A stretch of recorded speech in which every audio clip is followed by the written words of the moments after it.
Imagine the sky darkening, not because of clouds, not because of nightfall, but because of life.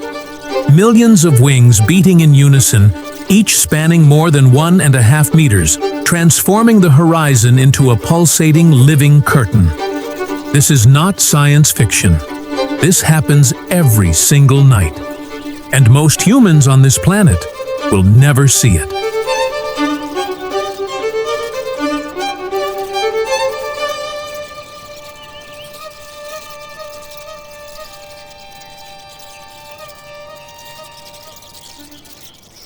Among the scattered archipelagos of the South Pacific and the coastal forests of Southeast Asia, where humid heat clings to the skin and the scent of fermented flowers fills the air before dawn, there are territories where the boundary between day and night is governed by creatures that science classifies as bats, but that the landscape treats as winged gods.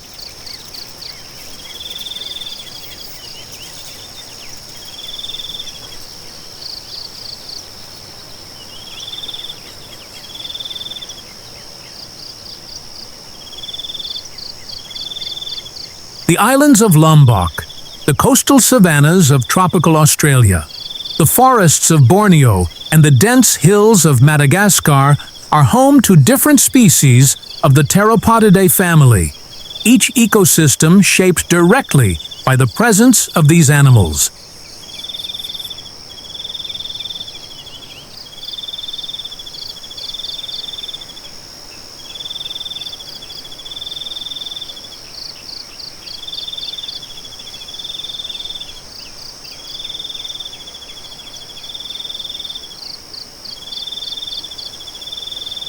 In these places, the temperature rarely drops below 25 degrees Celsius. The humidity is suffocating, and fruit trees bloom in constant cycles. A living calendar that flying foxes have learned to read with a precision that would put any cartographer to shame. They arrived before the cities, before the roads, before the names humans would give to the islands where they live.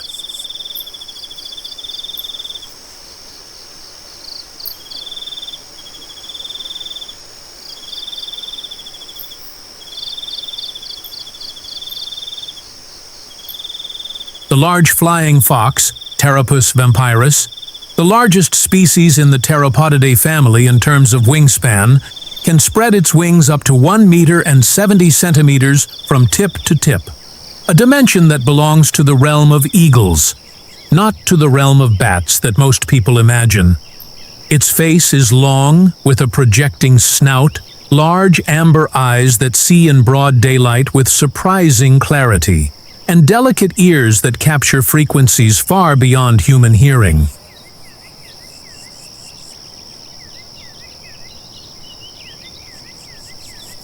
Unlike insectivorous bats that rely exclusively on echolocation to navigate, the flying fox navigates primarily through vision and smell, two senses that together form a detection system as refined as any technology created by humanity.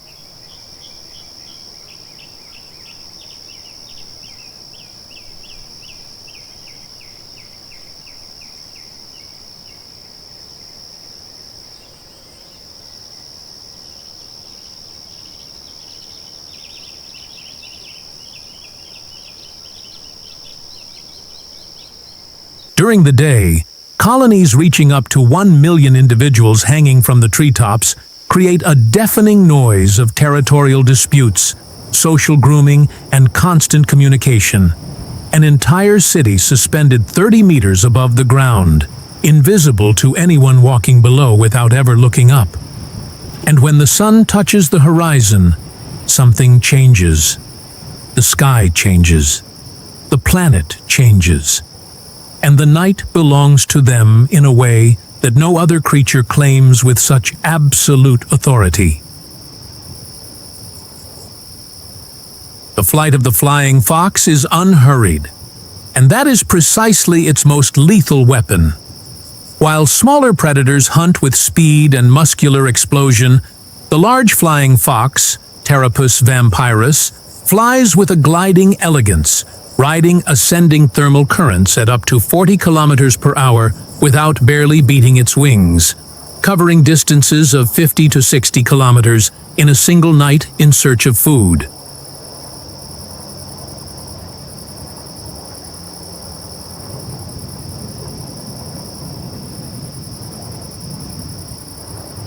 This behavior is not simple opportunism.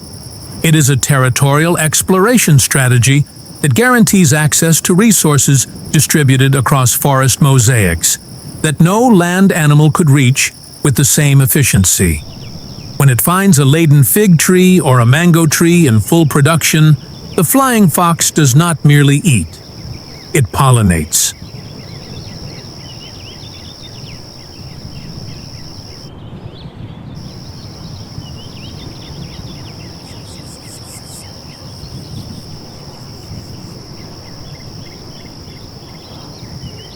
Its long snout and extensible tongue were shaped by tens of millions of years of coevolution with plants that depend exclusively on the nightly visit of these animals to produce viable fruits and seeds. In the Philippines, at least 70% of primary forest trees depend on the flying fox for their reproduction. Removing these animals from the ecosystem is not losing a species. It is switching off the invisible engine that keeps the entire forest alive.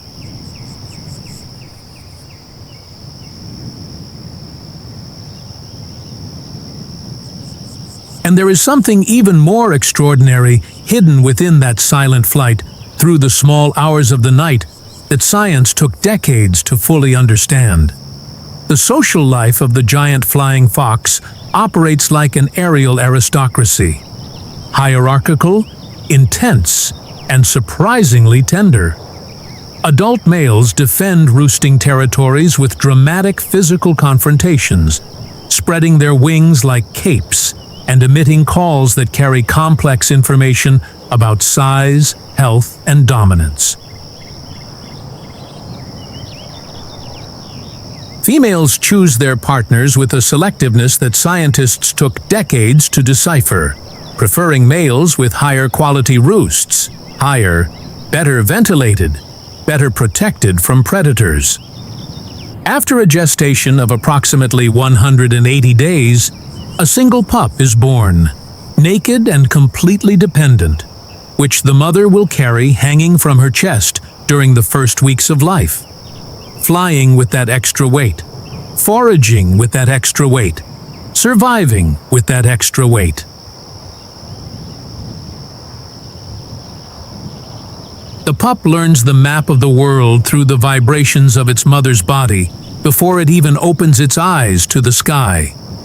This maternal bond is so intense that females who lose their pups display documented grieving behaviors, remaining at the roost where the young one died, vocalizing for hours, refusing food. Science still does not have sufficient language to describe everything that happens within these bonds, but the night does.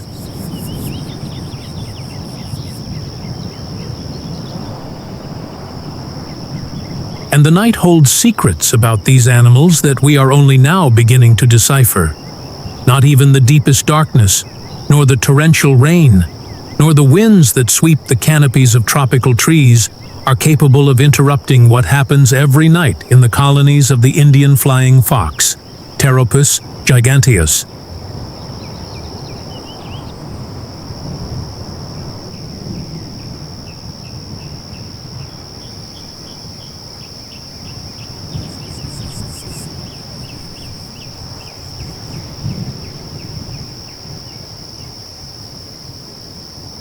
These animals possess a surprising thermoregulatory ability.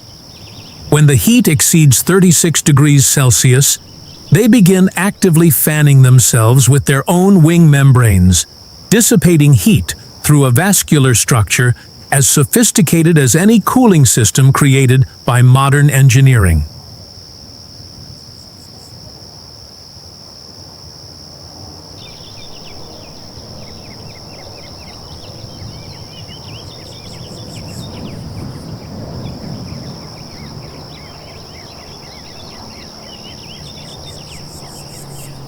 On stormy nights, they collectively reorganize their position on the branches, bodies pressed against one another in a slow, coordinated dance that distributes weight and reduces wind exposure without any single individual needing to lead the movement. A collective intelligence with no center, no commander, no verbal instruction.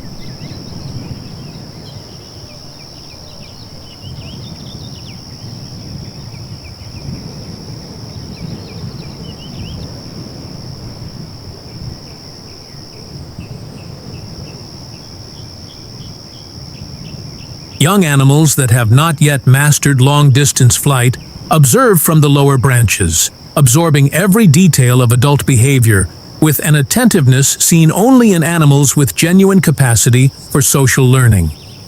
Researchers at Tel Aviv University demonstrated that frugivorous bats transmit knowledge of foraging routes across generations, which means that each colony carries a collective memory accumulated over decades.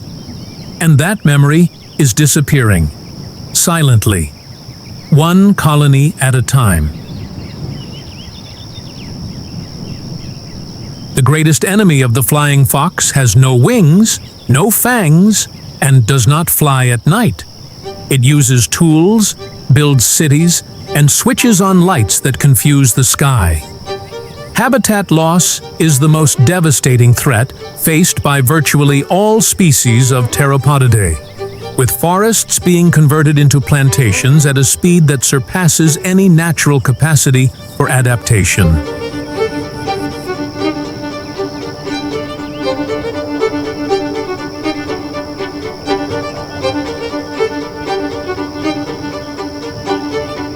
In places such as the Maldive Islands and various regions of the Philippines, direct hunting still represents brutal pressure.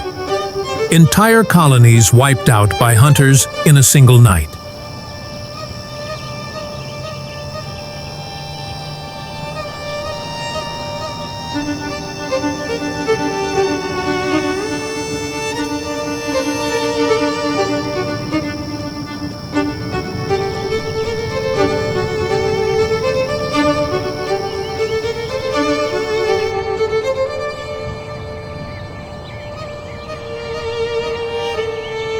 Species such as the Rodriguez flying fox, Pteropus rodricensis, from the island of Rodriguez in the Indian Ocean, exist with populations that fell to fewer than 1,000 individuals before emergency conservation programs intervened.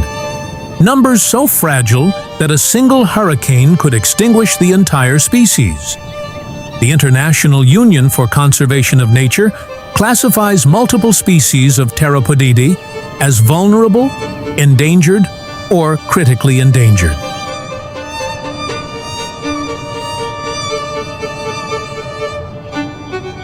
And yet these animals continue flying every night, pollinating, dispersing seeds, silently rebuilding the forests that humans destroy during the day.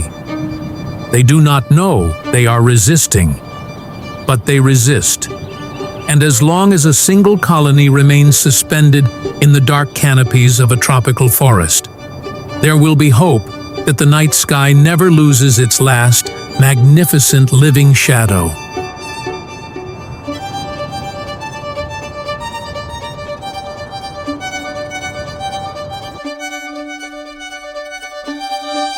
If the sky above your city still darkens with birds at dusk, imagine what it means to live in a place where it darkens with wings spanning nearly 2 meters. Share this documentary with someone who does not yet know these giants exist, because the greatest crime would be for them to disappear before the world ever learned their names.